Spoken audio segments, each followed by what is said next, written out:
Oh my god, the game is finished. There is not even like a wrap up with basso or anything, because this wasn't confusing enough. I mean, not confusing, it wasn't confusing, it just overexerted itself. How would I say? Overly complicated. Feels unnatural, it doesn't flow well. Anyway, I'll try to be brief and hurry up because I don't want to make this video too long, nor do I want to make a separate one. I don't feel like my considerations at the end of this series are really worth a proper separate review. I don't do those anyway. So, is this game, in the end, worth playing at all? Did I like it? Let's say it was very different from what I expected.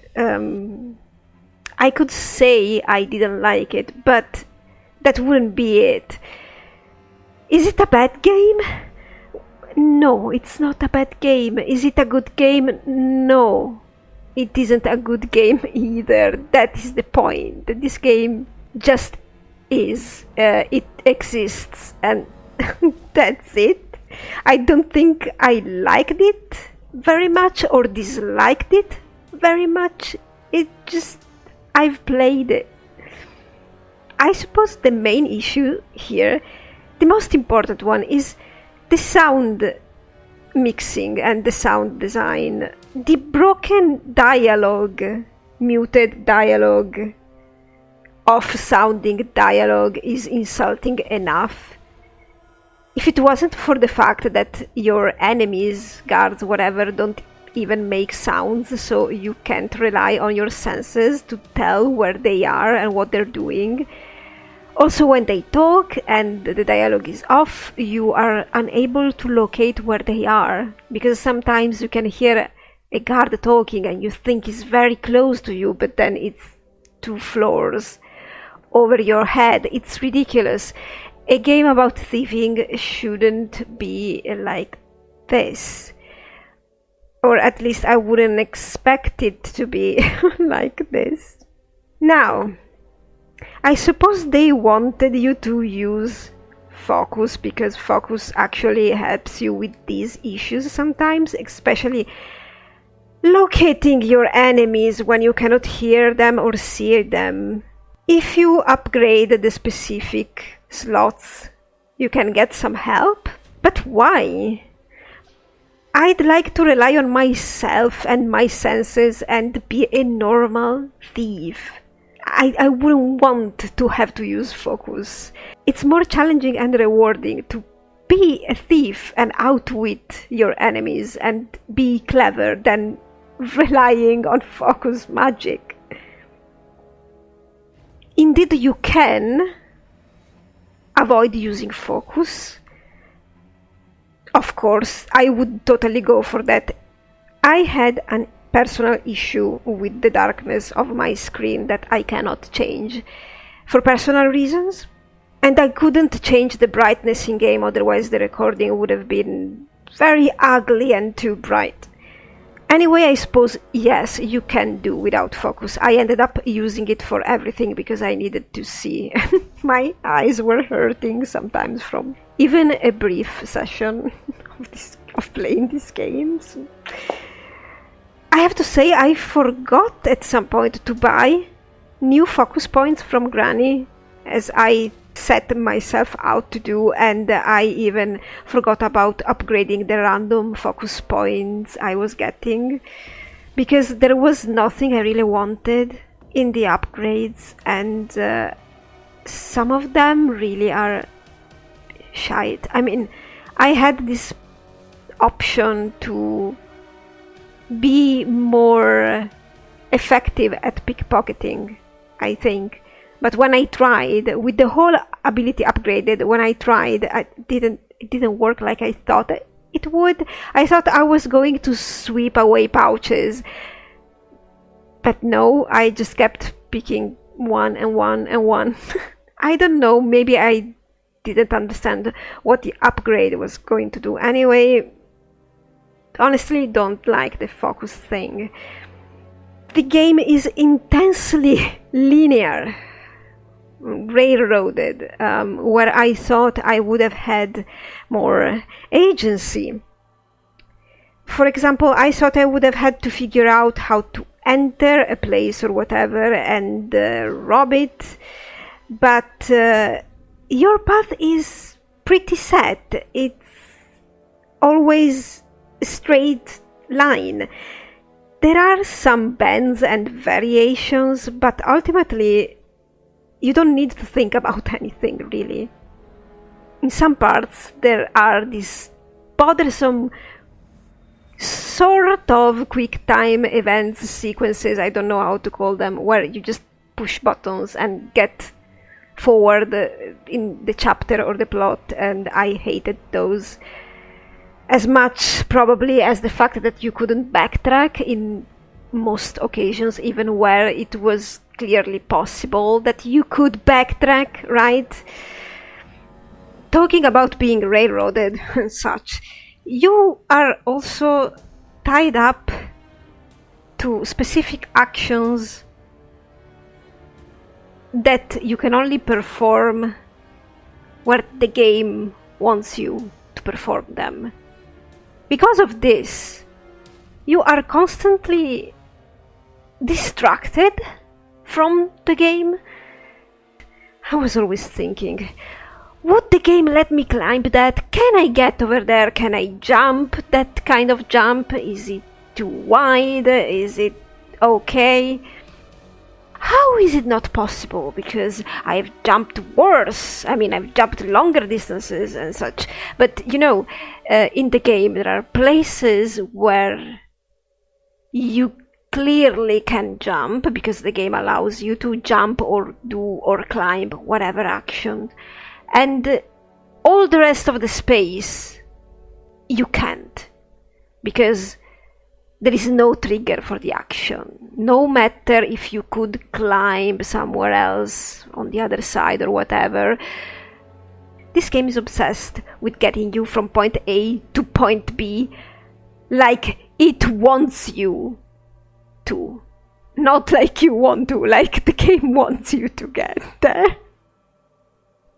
So you are never in the game, or at least I was never in the game. And even when I knew that the game was linear and railroaded, I was wasting time thinking about all the opportunities instead of, you know, walking the line. For example, I remember now that I said that if they implemented jumping everywhere, maybe one could have jumped traps as well or avoided them partly, which would have been really useful. But if they'd done that, they would have had to redo the whole system of the game and transform it into a free range movement system. Basically a whole different game that would actually have been cool to play. So of course they didn't do it, and they gave you the wire cutter to jump traps. Otherwise you just die. The trap hits you. Fine. It's so ridiculous. And always talking about not knowing what you can and cannot do, I had issues understanding when I was seen or not. Now, preferably I wasn't relying on the visibility indicator on the bottom left corner of the screen much, because I would have liked being able to tell easily if I was visible or not. But hey, thing is, the indicator itself is not reliable either. Now, one time I wasn't recording because it was just a basso job, and I was in an underground enclosed room with 2 guards and only one brazier.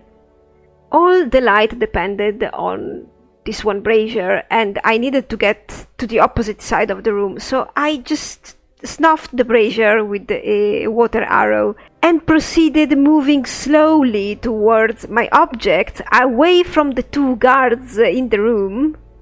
Obscurity is complete and total, and the guards spotted me Anyway, in complete darkness, with the brazier still down before they relighten it up. It was ridiculous. And then, sometimes, you just waltz in front of a guard and they do not see you. Maybe not in front, but on the side. You think they're gonna see you because they would clearly see you in real life, but nope. They don't. And the excuse that they were aggroed or alert in the room where I snuffed the brazier, it's impossible. They're gonna tell exactly where you are. They went directly for me. It was just shameful. And you know what also was shameful? The little third-person sequences.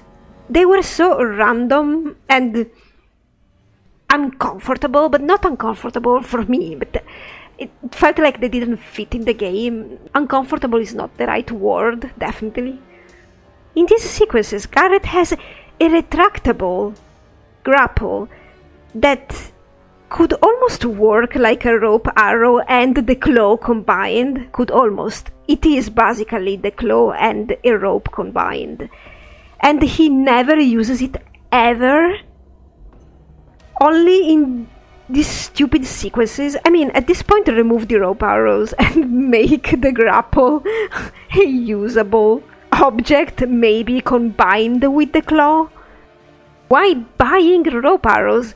The rope arrows get you to some secret loot sometimes, but they're never necessary to you. You can do without them because the game makes sure that you get to the end of the chapter always. Never mind your resources, they will give you rope arrows if the chapter requires one, or they will be already hanged for you to use.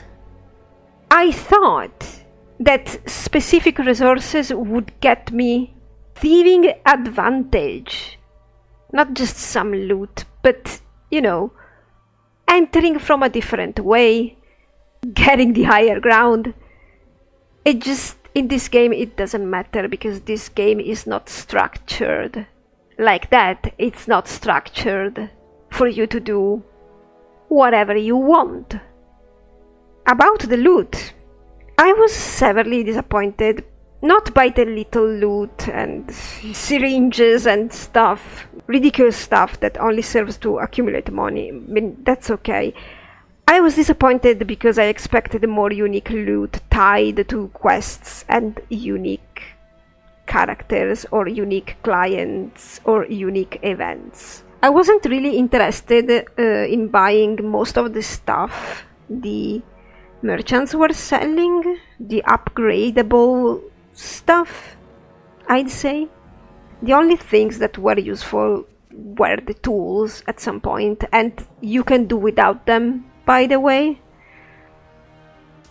To this point, my favorite chapter is in fact Lockdown, which was interesting enough because you get to rob a jewelry and you listen to the guy talking about the mask, and you find out that there are two different types of mask and one is the really precious one and such. That was interesting, I would have liked to do stuff like getting my own maps and figure out how to enter, try and understand how many guards there are inside, maybe bribe a servant to find out about entrances, secret passages, or informations about who's residing in the manor or in the jewelry or wherever you're going to rob.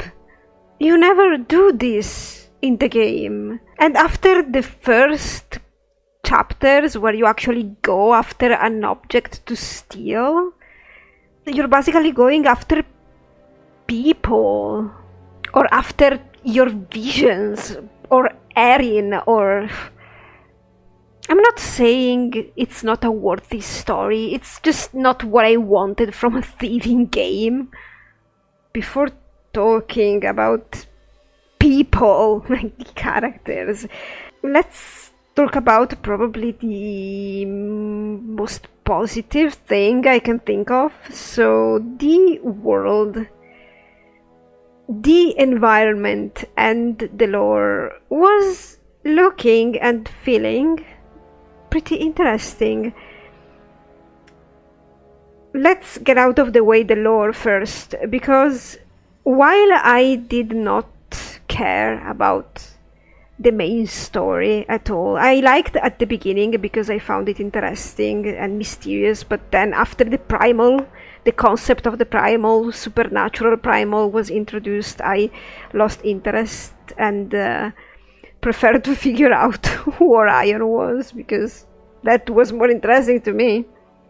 There is a whole level of lore that is hinted at that I found way more interesting to know about the old gods and stuff than the main story about the Baron and Aron and things.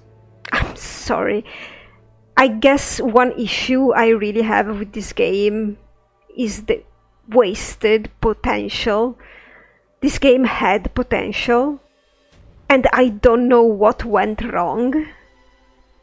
The whole story about Hector and his automaton was more interesting than the main story to me. And I wish I knew more, because there seemed to be a whole story behind. I don't want to spoil the ending of Hector's quest, so I won't say, but there seems to be something more behind Hector. Behind his story in the diary, I mean. And when I finished the quest line, I was disappointed because the mystery you think there is underneath doesn't really get solved. But the quests, at least, were more interesting than the main chapters. Anyway, I loved the gas lamp fantasy setting. It's actually one of my favorite kind of settings, and thanks to this game I learned that it's called gas lamp and not steampunk, because, as I've said, I never really thoroughly liked steampunk, but only some aspects of it, and those aspects are basically the gas lamp fantasy. I loved the lighting in the game, the atmosphere. I wish it was conveyed better by the NPCs and some characters, but I guess I loved the mood, the vibe.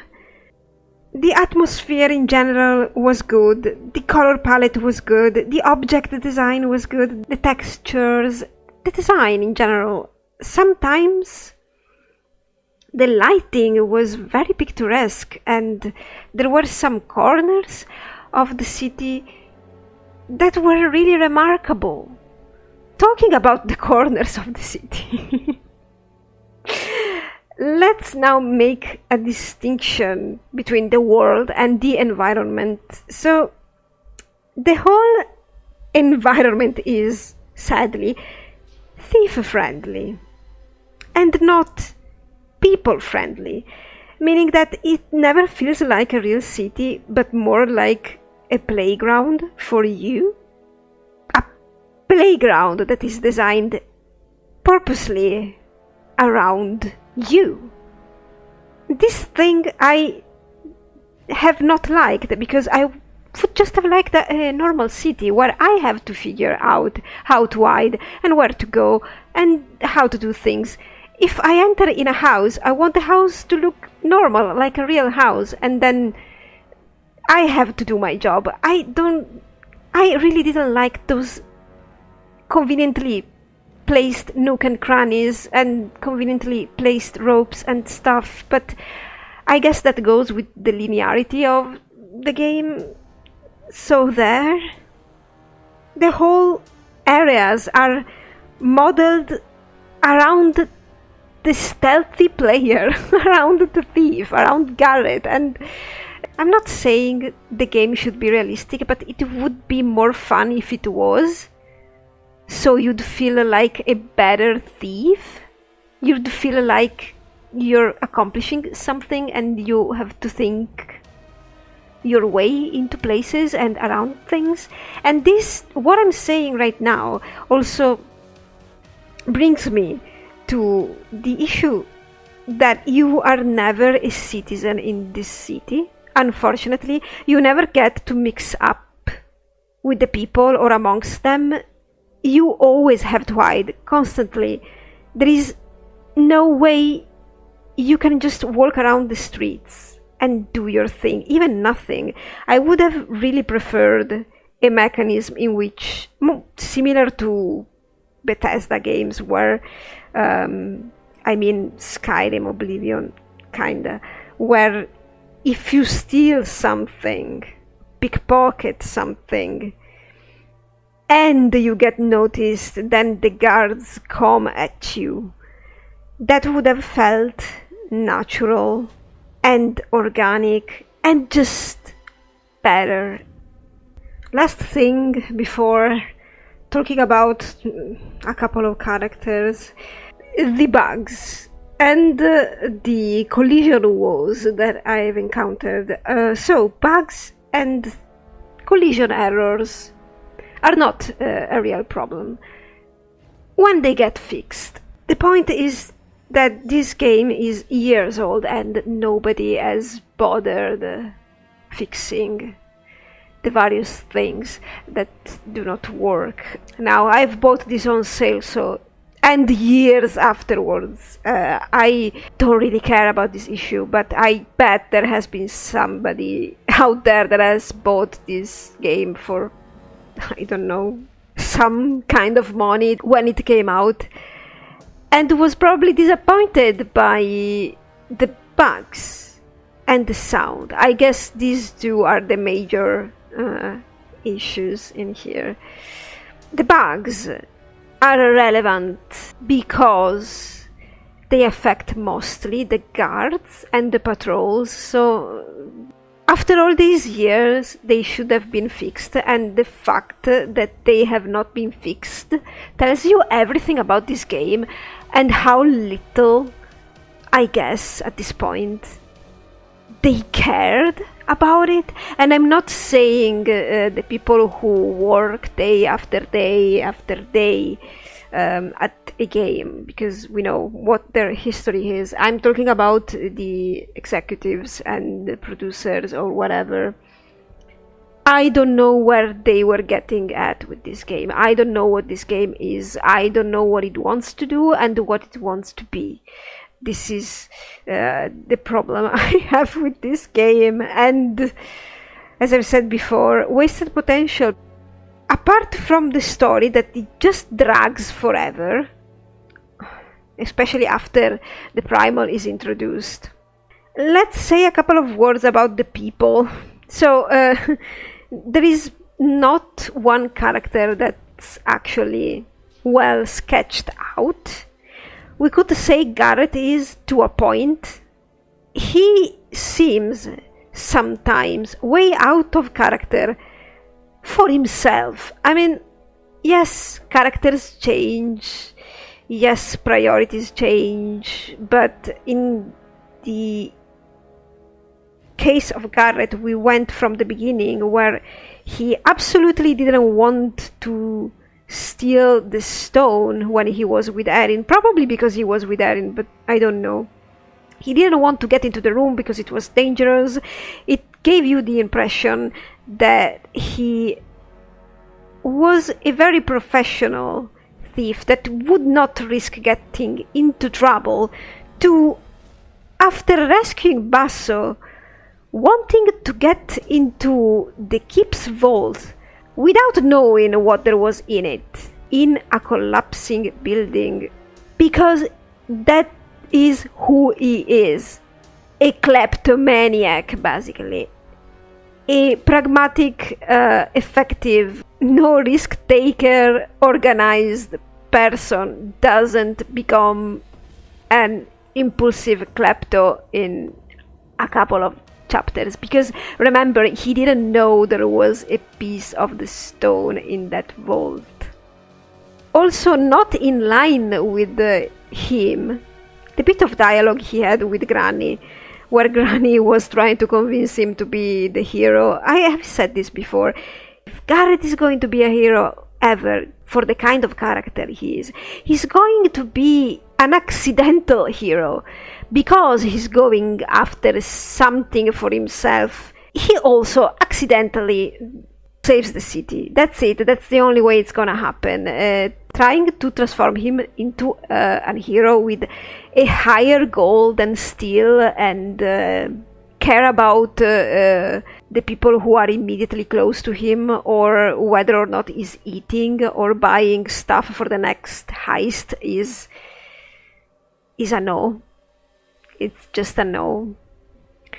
I loved his friendship and his relationship with Basso in general, and I'm sad there is not a final scene with the two of them in the city, wherever. I don't know why that kinda hit me, because I suppose I felt like his relationship with Basso was way more important than the relationship itself with Aron. I don't even know to this point what ties Garrett to Aron.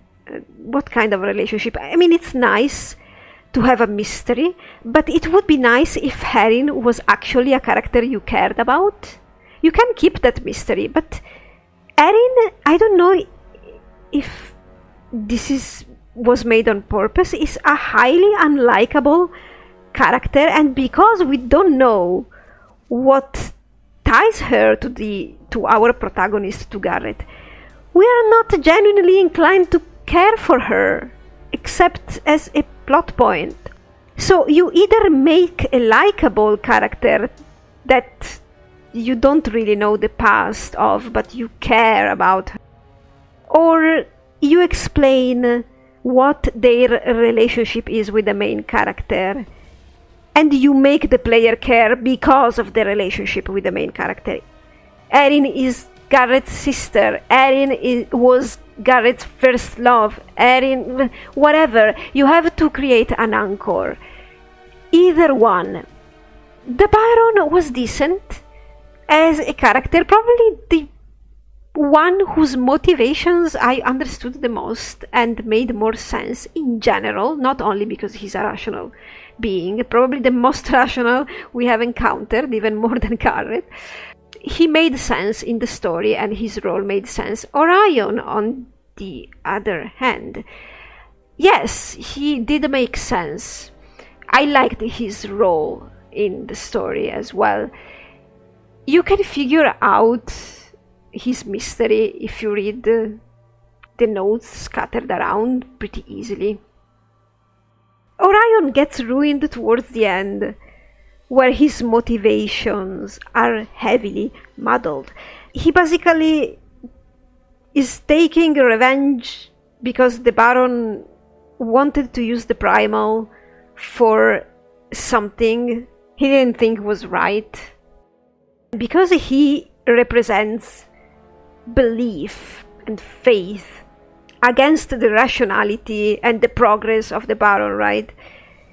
He takes the primal and wants to give it to everybody, like the priest gives you the consecrated bread of Christ, the communion, right, during the Mass.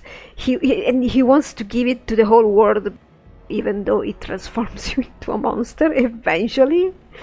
Then he also goes on a rant about how he was neglected by his father and he should have been in the place of the Baron. And yes, the two things tie up somewhat, but they are confusingly put together so that he seems scattered as a character, which could be on purpose because he's kinda mad, but it still doesn't really do the job. So the characters along with the story were a little bit meh. Hated the final Deus Ex Machina, as I've said, about the dream sequence, focus plane sequence, where Garrett steals everything he needs to f*** up Orion in the Rotunda. Something I would have as I've said, liked to play myself as a sort of boss fight. Again, talking about boss fights, I forgot to mention the Thief Taker General as a character. A character I repeatedly forget about, and with whom you have an idiotic boss fight. So I have nothing to say about the Thief Taker General, because there is nothing to say about him except that he's a petty villain that somehow is allied with Orion, at the end at least, and the rivalry between him and Garrett is just, it didn't work out for me, and that's it. When you give birth to a character, you're creating a life, and characters like the Thief Taker General are like living dead characters. They're like zombie characters. That's it. Along with the Deus Ex Machina, I don't know, maybe they are also Deus Ex Machina, but the various plot coincidences happening. You go to talk with the Baron, and guess what? The missing piece you need of the stone is in his basement. You go freeing Basso, and guess what? The one piece you need, again, of the same stone is in the vault you impulsively want to get in while the building is on fire. These are not exactly Deus Ex Machina, but are convenient plot points that move the plot forward because they didn't know how else to do it, because this is bad writing, by the way, I believe. I hate these kind of things, because I'm pretty sure that could have been a way to write them better. In conclusion, in the future I would really like to play older Thief games, especially the one I was supposed to buy to begin with, but also the older ones. The problem is that I cannot record older games yet. I have not found a way. OBS gives me the audio, it doesn't record the video. It's pointless, right? I will see what I can do. I'm not buying the Thief games until I fix this. So next LP will be something else. Also because I think I need to take a break from stealth. Stealth Let's Plays don't make for good Let's Plays now, do they? Especially when you try not to get caught. They might be boring. Anyway, thank you for watching this LP. I hope you have enjoyed it. Thank you for your comments and your likes, and I see you in the next thing, whatever that will be.